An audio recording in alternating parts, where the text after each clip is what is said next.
కార్తీక మాసమందు గంగకు అంటే ప్రవహించే నదికి లేదా పారే నీరు దగ్గరికి వెళ్ళి నమస్కరించి హరిని ధ్యానించి కాళ్ళు చేతులు కడుక్కొని ఆచమనం చేసి శుద్ధుడై మంత్రముల చేత భైరవాగ్ను పొంది మొదటగా నీటిలో స్నానము చేయవలెను. తర్వాత దేవర్షి పితృమును ఆచరించి హరిభక్తితో ఆకర్షణ మంత్రమును పఠించుకొని బ్రొటనవేలుతో ఉదకము అలతోడము చేసి తీరముకు వచ్చి తర్పణము చేసి వస్త్రము విడిచి ఉదకము వదిలి ఆచమనం చేసి శిరస్సు వదిలి మిగిలిన శరీరమంతా తడి వస్త్రముతో తుడుచుకొని నారాయణ ధ్యానం ఆచరించి దౌత వస్త్రములు ధరించవలెను.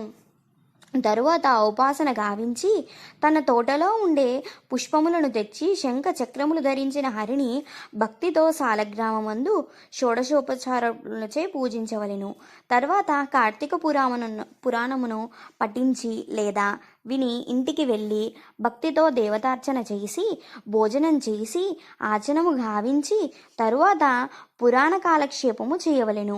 సాయంకాలం కాగానే ఇతర వ్యాపారములన్నీ ఆపివేసి వైష్ణవాలయమునందు గాని శివాలయము అందు గాని తమ శక్తి కొలది దీపాలను పెట్టి భోజభక్షాదులతో స్వామిని పూజించి వాక్శుద్ధితో విష్ణు స్తోత్రములను గాని శివస్తోత్రములను గాని పఠించి నమస్కారములు ఆచరించవలెను. ఈ ప్రాకారముగా కార్తీక మాసమందు భక్తితో చేయుచున్నాడో వాడు పునరావృత్తి వర్జీవితమై వైకుంఠమున పొందుతాడు. ఆయన సమస్త పాపములు కార్తీక వ్రతము ఆచరించిన ఎడల నశించును. బ్రాహ్మణుడు గాని క్షత్రియుడు గాని వైశ్యుడు గాని శూద్రుడు గాని ఋషీశ్వరుడు గాని స్త్రీలు గాని భక్తి శ్రద్ధలతో కార్తీక వ్రతమును చేసిన ఎడల వానికి పునరావృత్తి లేదు. ఎవడు కార్తీక వ్రతమును చూసి సంతోషించుచు వానికి ఆ దినముంబు ఆనందమర్చించి చేసిన పాతకములు నశించును. ఇందుకు సందేహము లేదు. జనక మహారాజా, కార్తీక మాసంలో శివుని ప్రీతి కోసం ఎవరు సోమవారం వ్రతాన్ని ఆచరిస్తారో వారు తప్పక కైలాసంలో నివసిస్తారు. కార్తీక సోమవారం నాడు స్నాన దాన జపాలతో ఏ ఒక్కటి ఆచరించినా 1000 అశ్వమేధ యాగాలను చేసిన ఫలాన్ని పొందుతారు. ఈ మాసంలో ఉపవాసం, ఏకభక్తం, రాత్రి భోజనం, ఆయాచితంగా భోజనం పెట్టడం, కార్తీక స్నానం చేయడం, పువ్వులు దానం చేయడం అనేవి 6 సమానమైన ఫలితాలను ఇస్తాయి. శారీరకంగా శక్తి ఉన్నవాడు ఉపవాసం చేయాలని, అందుకు శక్తి లేనివాడు పగలు ఉపవసించి రాత్రి భోజనం చేయాలని, అది సాధ్యం కానివాడు సాయాహ్న భోజనం చేయాలని చెప్పబడింది. బ్రాహ్మణులను పిలిచి వారితో కలిసి ఆ పగలే భోజనం చేయవచ్చును శాస్త్రం చెబుతుంది. కార్తీక వ్రతాలలో ఏ విధమైన వ్రతాన్ని ఆచరించినా కూడా 8 యుగముల కాలమున నరకమునందు కుంభీపాకంలోని రౌరవంలో బాధలను పొందుతారని, కార్తీక సోమవారం నాడు యథావిధిగా ఉపవాసం ఉండి శివుని పూజించిన పిదప శివలోకాన్ని పొందుతారని, స్త్రీ పురుషులెవ్వరైనా కార్తీక సోమవారం నాడు నక్షత్రములను చూచిన తరువాత భుజిస్తే వారి పాపాల్ని అగ్నిలో వేసిన దూదిలాగా నశిస్తాయని తెలుస్తుంది.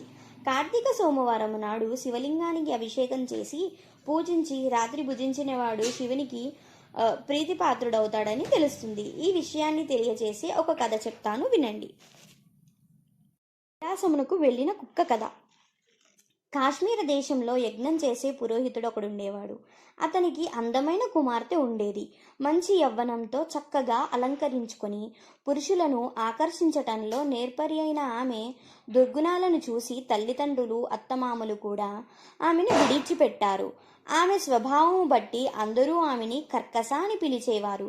ఆమె భర్త మిత్రశర్మ సకల వేద పారంగతుడైన మిక్కిలి గుణవంతుడైన అతడు సౌరాష్ట్ర దేశస్థుడు. దయాదాక్షిణ్యములో మంచి హృదయములు కల అతని మెతకదనము చూసి భార్య ప్రతిరోజు అతనిని బాధించేది. భార్య చేత దెబ్బలు తింటున్నప్పటికీ గృహస్థ ధర్మముపై కోరిక చేత అతడు ఆమెని విడువలేక ఆమె పెట్టిడి కష్టాలు భరిస్తూ కాలము వెళ్ళబుచ్చసాగాడు. ఇలా ఉండగా ఒకనాడు కర్కశతో శారీరక సంబంధము గల పరపురుషులు డబ్బు, నగలు మొదలైనవి తృప్తిగా ఇచ్చి తమ సంభోగమునకు మిత్రశర్మ వల్ల భంగము కలుగుచున్నదని కనుక భర్తను చంపమని చెప్పెను.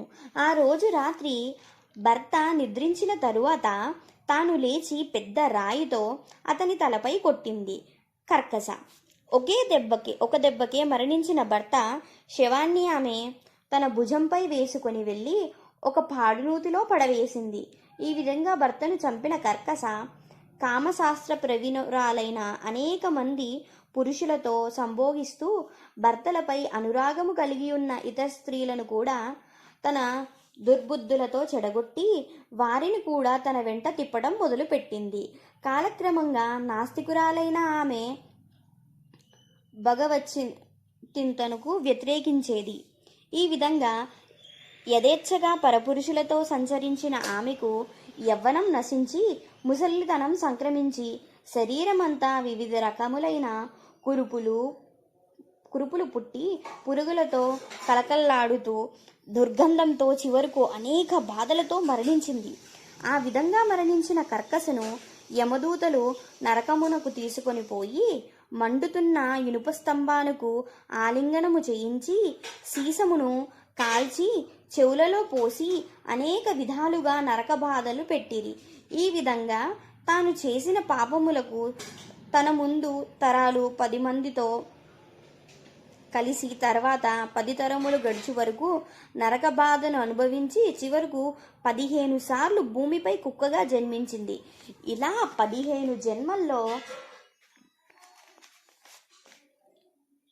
కళింగ దేశంలో ఒక బ్రాహ్మణుని ఇంటిలో కుక్కగా పుట్టిన కర్కస ఇంటికి తిరగడం మొదలుపెట్టింది. ఇలా ఉండగా ఆ బ్రాహ్మణుడు కార్తీక మాసంలోని సోమవారం నాడు పగలంతా ఉపవాసం చేసి తన ఇంటిలో శివలింగానికి అభిషేకం పూజాదులు అర్చించి నక్షత్రములను చూచిన తరువాత నివేదన చేసి బలిదానము చేయుటకు బయటకు వచ్చి నివేదన చేసిన పదార్థము కొంత నేలపై ఉంచి వెళ్ళాడు.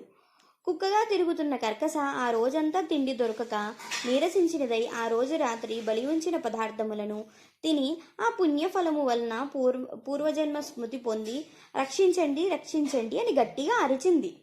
బ్రాహ్మణుడు బయటికి వచ్చి ఆశ్చర్యంతో అసలు విషయం చెప్పమని ఆ కర్కసను అడిగాడు. అందుకు ఆ కర్కస తన పూర్వజన్మల వృత్తాంతాన్ని బ్రాహ్మణునికి వివరించింది. ఓ బ్రాహ్మణోత్తమ, ఎన్నెన్నో పాపములను చేసిన నేను అనేక నరక బాధలను అనుభవించి 15 సార్లు కుక్కగా జన్మించాను. చివరికిప్పుడు ఈ విధంగా పూర్వజన్మ జ్ఞానం ఎలా కలిగిందో చెప్పమని అడిగింది. అప్పుడు ఆ బ్రాహ్మణుడు తన జ్ఞాన దృష్టితో విషయమును తెలుసుకున్నవాడై, ఓ కర్కస, ఈరోజు కార్తీక సోమవారము. ఈ రోజంతా ఉపవాసమున్న నీవు ఇప్పుడు నేనుంచిన బలిని స్వీకరించావు. ఆ పుణ్యం వలన నీకు పూర్వజన్మ స్మృతి కలిగింది అన్నాడు. అప్పుడు కర్కస, బ్రాహ్మణోత్తమ, నీవు వేదాంగ పారంగతుడవు, సర్వము తెలిసినవాడవు కనుక నాకి కుక్క జాతి నుండి మోక్షం కలిగింపుము. అందుకోసం ఒక ఉపాయం చెప్పండి అని ప్రార్థించింది. పరోపకార బుద్ధి గల ఆ బ్రాహ్మణుడు తాను చేసిన కార్తీక సోమవారముల పుణ్యములో ఒక సోమవారం పుణ్యాన్ని కుక్కకు ధారపోస్తాడు. మంత్రయుక్తంగా బ్రాహ్మణుడు సోమవార పుణ్యాన్ని ధారపోయగానే కుక్క రూపమున ఉన్న కర్కస శరీరాన్ని వదిలి వివిధ రకాలైన వస్త్రాలలో ఆభరణాలతో కూడినదై కైలాసానికి వెళ్ళి సుఖించింది. ఓ జనక మహారాజా, పై కథను బట్టి కార్తీక సోమవార వ్రతాన్ని ఆచరించిన వారికి మోక్షం హస్తగతమని తెలుస్తోంది. కాబట్టి పుణ్యప్రదమైన ఈ కార్తీక వ్రతాన్ని నీవు తప్పక ఆచరించదగవని కోరుకుంటున్నాను అన్నాడు వశిష్ఠుడు. 2వ అధ్యాయం సమాప్తం.